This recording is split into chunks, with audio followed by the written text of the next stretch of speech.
Good morning, 8th class. Today we are going to start chapter number 18 and the chapter name is Minerals and Power Resources. Let's start with the important words. The first one is durable, lasting for a long time. जो चीज़ बहुत ज़्यादा time तक चलती है उसे हम बोलते हैं durable. Implements, tools और instruments for working with. Jin tools के साथ या instrument के साथ हम काम करते हैं उसे implements बोलते हैं. Sturdy, solid and strong. सख्त या फिर कोई स्ट्रॉन्ग यानी कि मजबूत सब्सटेंस को स्टर्डी बोलते हैं. Inorganic, not involving carbon compounds.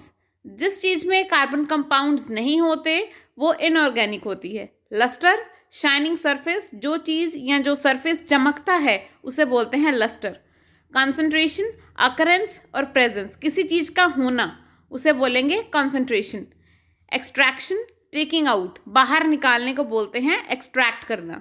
Bauxite, the chief और ऑफ एल्यूमिनियम. एल्यूमिनियम का सबसे ज़्यादा पाए जाने वाला मिनरल वो है bauxite. Ingredients, component of a mixture. किसी भी मिक्सचर में जैसे हम रेसिपी के इंग्रेडिएंट्स होते हैं ऐसे ही मिक्सचर के भी इंग्रेडिएंट्स होते हैं. Non conductor, material that resist the flow of electric current. ऐसे मटेरियल जिसमें से इलेक्ट्रिक करंट पास नहीं हो पाता वो होता है non conductor. Next is smelting, a high temperature process that separate out a pure metal from an ore. जब एक ओर में से प्योर मेटल निकाला जाता है उस प्रोसेस को बोलते हैं smelting. Next is marshes, area of low wet land which are subject to frequent flooding. Marshes होता है दलदल, हिंदी में दलदल बोलते हैं इसे. ये ऐसी जगह होती है जहाँ पर ज़्यादातर फ्लड आने के कारण वो एरिया गीला रह जाता है और वहाँ पर दलदल बन जाती है. हमारा फर्स्ट टॉपिक है मिनरल्स. मिनरल्स को हिंदी में बोलते हैं खनिज पदार्थ जो कि नेचुरली हमें मिलते हैं, जैसे कि सॉल्ट हो गया, ऑयल हुआ और इसके अलावा कोल. तो ये सब क्या है, मिनरल्स हैं. ये नेचुरली हमें मिलते हैं. और ये कहाँ से मिलते हैं, रॉक्स में से. जो पत्थर होते हैं, रॉक्स होते हैं, उनके बीच में से हमें मिनरल्स मिलते हैं. और रॉक्स में हमेशा एक से ज़्यादा मिनरल्स पाए जाते हैं. लेकिन रॉक्स में कोई भी डेफिनेट केमिकल कंपोजिशन नहीं होता. लेकिन जब वो मिनरल्स की फॉर्म ले लेते हैं, जब उसमें से मिनरल्स निकाले जाते हैं तो मिनरल्स में एक डेफिनेट केमिकल कंपोजिशन होती है जिसके थ्रू सारी चीज़ें बैलेंस होती हैं उसमें. रॉक्स के बीच में से जो मिनरल्स पाए जाते हैं वहाँ से हमें मेटल्स भी मिलते हैं और केमिकल्स भी मिलते हैं. Minerals are formed by natural process without any interference from humans. They are non-living solid substances which are concentrated in a particular area. Minerals are useful in our daily lives. For instance, steel which is made from iron ore and manganese is used to make utensils and other machines. Cement, a construction material, is made from minerals, and even the salt which make our food tastier is a mineral. जैसे कि मैंने आपको बताया कि mineral जो हैं वो naturally अपने आप मिलते हैं हमें, इसमें कोई भी ह्यूमन की इंटरफेरेंस नहीं होती. ये नॉन लिविंग सॉलिड सब्सटेंसेस होते हैं और मिनरल्स को हम अपनी रोज़ाना ज़िंदगी में भी यूज़ करते हैं. जैसे कि स्टील किससे बना है, आयरन और मैग्नीज से स्टील बनता है जिससे कि यूटेंसिल्स यानी कि बर्तन बनते हैं और भी कई सारी मशीनें बनती हैं. सीमेंट हम यूज़ करते हैं वो भी मिनरल से बनाया जाता है. और उसके अलावा हम जो सॉल्ट खाते हैं जिससे हमारा खाना अच्छा बनता है, जो नमक होता है, वो भी एक तरह का मिनरल ही है. Mineral possesses the following characteristics. Minerals are unevenly distributed over the surface of the earth. They are mixed up with a variety of impurities which are removed before getting the pure metal. The mineral resources are exhaustible. अब ये कुछ characteristics दे रखी हैं minerals की. सबसे पहली क्या है कि जो मिनरल्स की डिस्ट्रीब्यूशन है वो बिल्कुल अनइवन है. अनइवन मतलब कम ज़्यादा, कहीं पर कोई सब्सटेंस ज़्यादा पाया जाता है, किसी जगह कोई सब्सटेंस कम पाया जाता है, तो ये अनइवन है.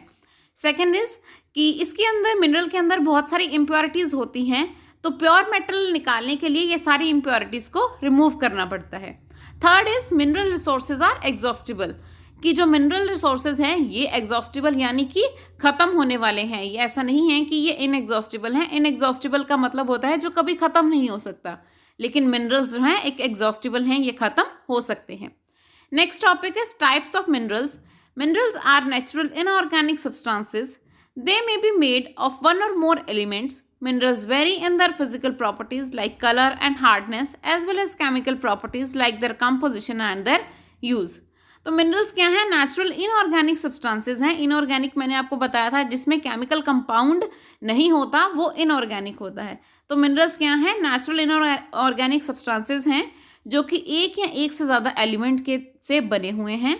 मिनरल्स की फिजिकल और केमिकल प्रॉपर्टीज़ अलग अलग हो सकती हैं। फिजिकल प्रॉपर्टीज़ होती हैं जैसे कि उसका कलर, उसकी हार्डनेस, कुछ मिनरल्स सॉफ्ट होते हैं, कुछ हार्ड होते हैं।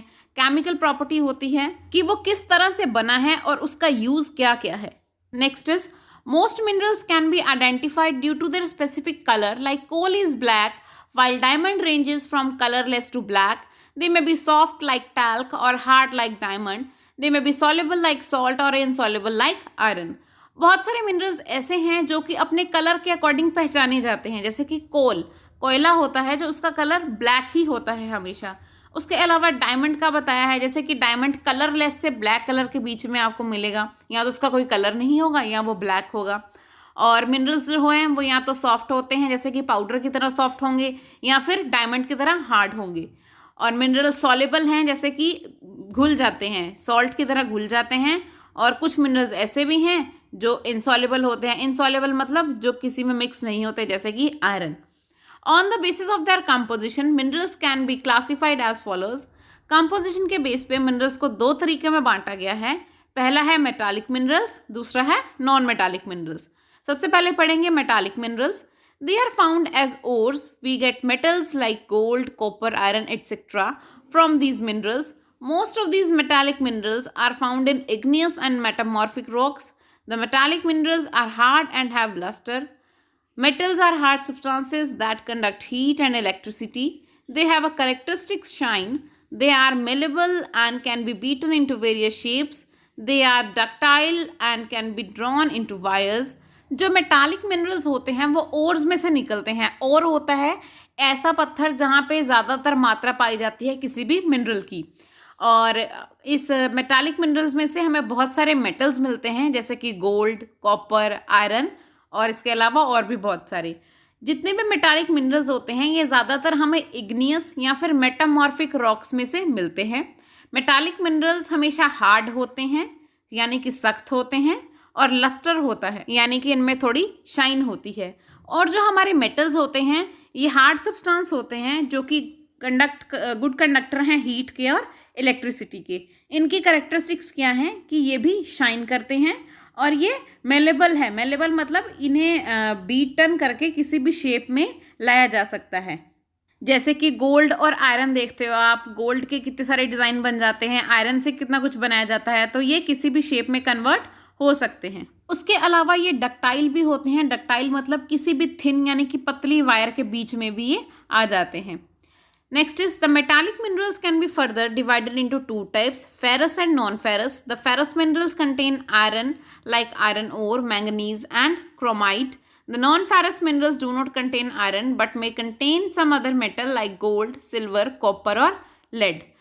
फर्दर मेटालिक मिनरल्स को दो पार्ट्स में डिवाइड किया गया है, एक फेरस और एक नॉन फेरस। जो फेरस मिनरल्स होते हैं उसमें आयरन पाया जाता है, जो नॉन फेरस मिनरल्स होते हैं उनमें आयरन नहीं पाया जाता, उसमें और तरह के मेटल्स पाए जाते हैं जैसे कि गोल्ड, सिल्वर, कॉपर और लेड।